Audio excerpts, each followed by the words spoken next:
Costly అంటున్నారు ఇక్కడ meals. అది నిజమా అబద్ధమా? మనం పెంచినాక మనము ఫస్ట్ మనం పెంచలా, లోకమంతా పెంచినాకనే మనం పెంచాం. చాలా మంది రీసెంట్ గా జరిగిన కుమారి ఆంటీ ఇష్యూ గురించి చెప్పమన్నారు. అయితే అసలు ఆ ఇష్యూ ఎలా స్టార్ట్ అయింది, మొత్తం స్టార్టింగ్ నుండి ప్రెజెంట్ జరిగిన సిచ్యువేషన్ వరకు ప్రతిదీ మీకు క్లియర్గా చెప్దామని వీడియో చేస్తున్నా.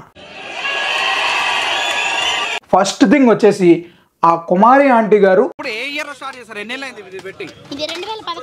2 years నుంచి హైదరాబాద్లో ఒక ఏరియాలో మీల్స్ అవి బిజినెస్ చేసేవారు. Both veg and non veg మీల్స్ని సాఫ్ట్వేర్ ఎంప్లాయీస్కి ఇలా కొంతమంది వర్కర్స్కి ఫుడ్ ప్రొవైడ్ చేస్తూ బిజినెస్ చేసుకునేవారు.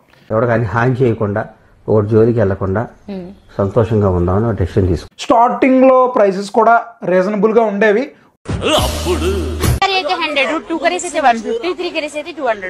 ఒక 80 రూపీస్కి వెజ్ మీల్స్, 100 రూపీస్కి నాన్ వెజ్ మీల్స్ అలా ఆ రకంగా ఉండేవి. టేస్ట్ అది కూడా చాలా బాగుందని చాలా వీడియోస్లో చెప్పారు. నేనైతే పర్సనల్గా టేస్ట్ చేయలేదు, ఎందుకంటే అక్కడ హైదరాబాద్, మన దగ్గర వైజాగ్, సో అవ్వదు. ఎప్పుడైనా వెళ్తే ట్రై చేద్దాం, ఎప్పుడైనా ఫ్యూచర్లో.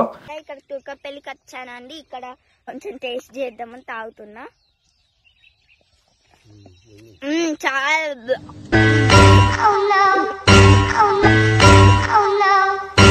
సెకండ్ స్టేజ్ వచ్చేసి చాలా మంది food bloggers, celebrities aunty food stall దగ్గరికి వెళ్ళి చాలా మంది వీడియోస్ అవి తీసుకునేవారు, సోషల్ మీడియా ప్లాట్ఫామ్స్లో పెట్టారు. ఆ రకంగా ఆంటీకి కొంచెం క్రేజ్ పెరిగి డిమాండ్ పెరిగిందనే చెప్పుకోవాలి.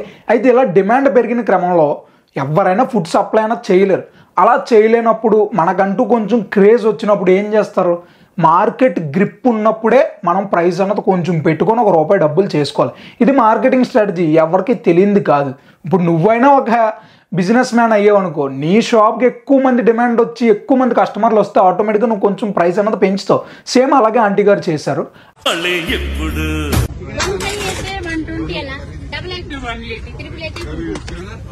మామూలుగా హోటల్స్లో తినలేని వాళ్ళకి తెలియదు ఆ ప్రైస్ గురించి. మటన్ కర్రీకి 400, 500 తీసుకున్నవి, లివర్స్కి 200 తీసుకున్న హోటల్స్ కూడా ఉన్నాయి. అవి మనకు కనపడవు అంతే. ఇలాంటి మాటలు విని అందరు షెడ్కి వెళ్ళిపోతున్నారు, నేను వెళ్ళిపోదలుచుకోలేదు. ఏంటంటే బయటికి చెప్పడం వల్ల వీడియోస్లో కొంచెం వచ్చి ఏట్రో బాబు ఎంత రేటా అని ట్రోలర్స్, మేమర్స్ చాలామంది, అంటే అందరూ కాదు కొంతమంది ట్రోలింగ్ లైవ్ చేసి బాగానే చేసుకున్నారు. కానీ దానికి కూడా అంటే పాజిటివ్గానే రిప్లై ఇచ్చారు, పాజిటివ్గానే రిసీవ్ చేసుకున్నారు. అక్కడ వరకు ఫైన్, బాగానే ఉంది. ఏంట్రా ఇది, వాళ్ళేమో వీడికి బిల్డప్ ఇస్తున్నారు, వీడేమో వాళ్ళకి బిల్డప్ ఇస్తున్నారు. ఇప్పుడు థర్డ్ స్టేజ్, అదే ప్రెజెంట్ సిచ్యువేషన్. రీసెంట్గా సందీప్ కృష్ణన్ అన్న మూవీ ఏదో రిలీజ్ అవుతుంది. సో దానికోసం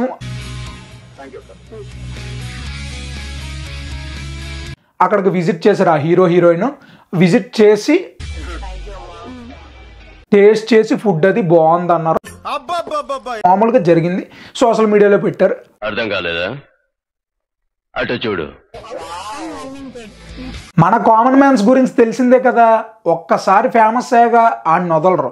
అలాగే ఆటోమేటిక్గా ఆంటీ ఫేమస్ అయింది, సెలబ్రిటీలే వచ్చి తింటున్నారు, మనం తినడంలో తప్పే ఉంది అనే ఫీల్లో చాలామంది క్రౌడ్ అన్నది పెరిగింది.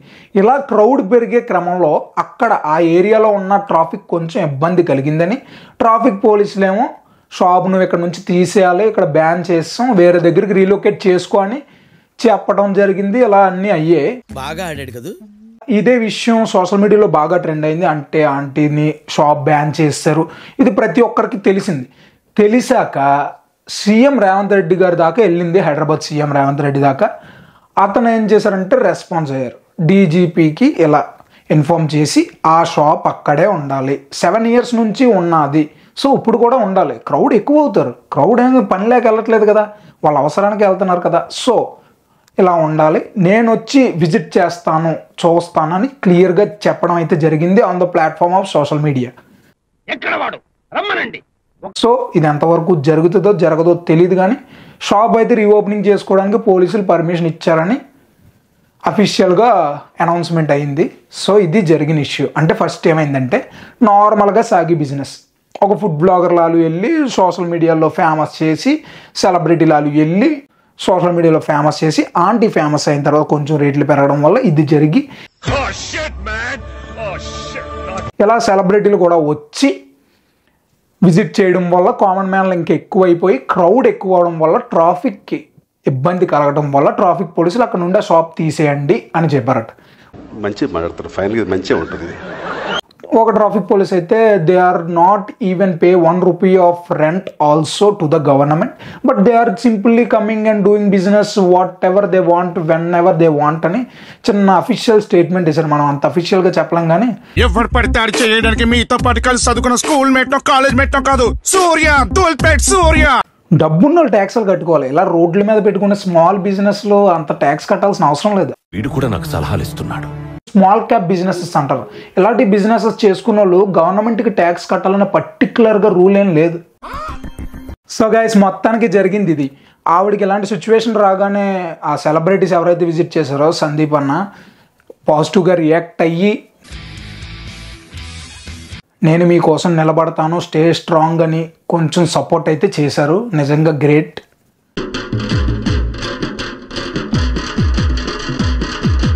క్లారిటీ వచ్చిందని అనుకుంటున్నాను. వీడియో నచ్చినట్లయితే లైక్ చేయండి, అలాగే మన ఛానల్ సబ్స్క్రైబ్ చేసుకోండి.